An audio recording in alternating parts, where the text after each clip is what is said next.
നമസ്കാരം, ഞാൻ സൂര്യവാസൻ.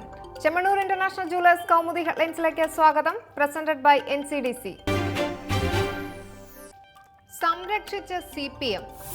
സഹകരണ ബാങ്കുകളിലെ ആദായ നികുതി വകുപ്പ് പരിശോധന ചോദ്യം ചെയ്ത് CPM. നടപടി അസ്വാഭാവികമെന്ന് കോടിയേരി. ഇതിലൂടെ നേട്ടമുണ്ടാക്കുന്നത് ന്യൂ ജനറേഷൻ ബാങ്കുകൾ. ആക്ഷേപമുള്ള സ്ഥാപനങ്ങളിൽ പരിശോധന നടത്തുന്നതിൽ തെറ്റില്ലെന്നും CPM സംസ്ഥാന സെക്രട്ടറി. ആദായ നികുതി വകുപ്പ് റെയ്ഡ് രാഷ്ട്രീയ പ്രേരിതമെന്ന് സഹകരണ മന്ത്രി കടകംപള്ളി സുരേന്ദ്രൻ. തനിക്കെതിരെ നിലനിൽക്കുന്ന ആരോപണങ്ങൾ അടിസ്ഥാനരഹിതം. തന്റെ രക്തത്തിനായി BJP ദാഹിക്കുന്നുവെന്നും പ്രതികരണം. അതേസമയം കണ്ണൂർ, കോഴിക്കോട്, തൃശൂർ സഹകരണ ബാങ്കുകളിൽ നിയമലംഘനം നടന്നതായി സൂചന. ജില്ലാ സഹകരണ ബാങ്കിലേക്ക് കൈമാറാതെ കോടിക്കണക്കിന് രൂപ വാണിജ്യ ബാങ്കുകളിൽ നിക്ഷേപിച്ചതായും വിവരം. റെസ്റ്റില്ലാതെ റെയ്ഡ്. അസാധു നോട്ട് നിക്ഷേപിക്കാനുള്ള കാലപരിധി അവസാനിക്കാനിരിക്കെ രാജ്യവ്യാപക റെയ്ഡുമായി ആദായ നികുതി വകുപ്പ്. 25 കോടിയുടെ പഴയ കറൻസി മാറ്റിയ വ്യവസായി പരസ്മാൻ ലോധ മുംബൈയിൽ അറസ്റ്റിൽ. ഡൽഹി കൊട്ടക് മഹീന്ദ്ര ബാങ്കിൽ നിന്നും 39 കോടിയും അഹമ്മദാബാദ് ആക്സിസ് ബാങ്കിൽ നിന്നും 89 കോടിയും പിടിച്ചെടുത്തു.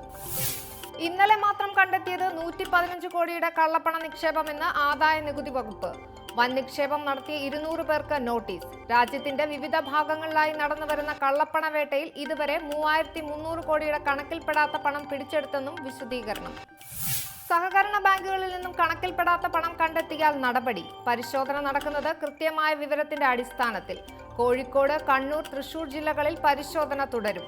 നോട്ട് നിരോധനത്തിന് ശേഷം പല ബാങ്കുകളിലും എത്തിയത് കോടികളെന്നും എൻഫോഴ്സ്മെന്റ്. കസേര തെറിപ്പിച്ച കള്ളപ്പണം. കള്ളപ്പണ വേട്ടയെ തുടർന്ന് തമിഴ്നാട് ചീഫ് സെക്രട്ടറി രാമമോഹന റാവുവിനെ പുറത്താക്കി സർക്കാർ. ഗിരിജ വൈദ്യനാഥൻ പുതിയ ചീഫ് സെക്രട്ടറി. രാമമോഹന റാവുവിനെതിരെ കള്ളപ്പണം വെളുപ്പിക്കൽ നിരോധന നിയമപ്രകാരം കേസെടുത്തേക്കും. ചീഫ് സെക്രട്ടറിയുടെയും ബന്ധുക്കളുടെയും വീടുകളിൽ ഇന്നലെ പുലർച്ചെ തുടങ്ങിയ പരിശോധന അവസാനിച്ചതായി ആദായ നികുതി വകുപ്പ്. റെയ്ഡിൽ കണക്കിൽപ്പെടാത്ത പണവും സ്വർണവും മറ്റ് ഇടപാട് രേഖകളും പിടിച്ചെടുത്തതായി ഉദ്യോഗസ്ഥർ. പരിഹസിച്ച് പ്രധാനമന്ത്രി.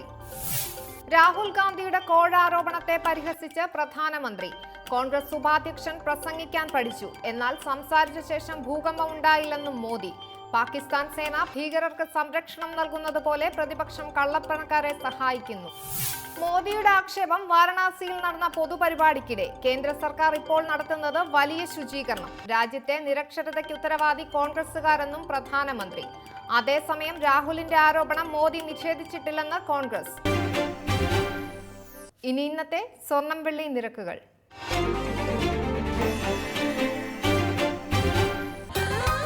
ദുബായ് ഗോൾഡ് ആൻഡ് ഡയമണ്ട് സ്വർണ്ണ വെള്ളി നിരക്കുകൾ നിങ്ങൾക്കായി അവതരിപ്പിക്കുന്നത് Dubai gold and diamonds, India, UAE, Oman, Bahrain.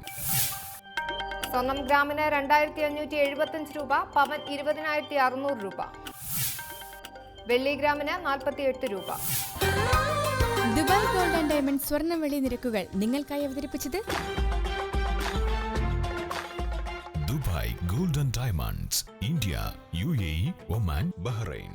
Chemmannur international jewellers Kaumudi headlines presented by NCDC സമാപിക്കുന്നു. അടുത്ത ഹെഡ്ലൈൻസ് വൈകിട്ട് 5:30. നമസ്കാരം.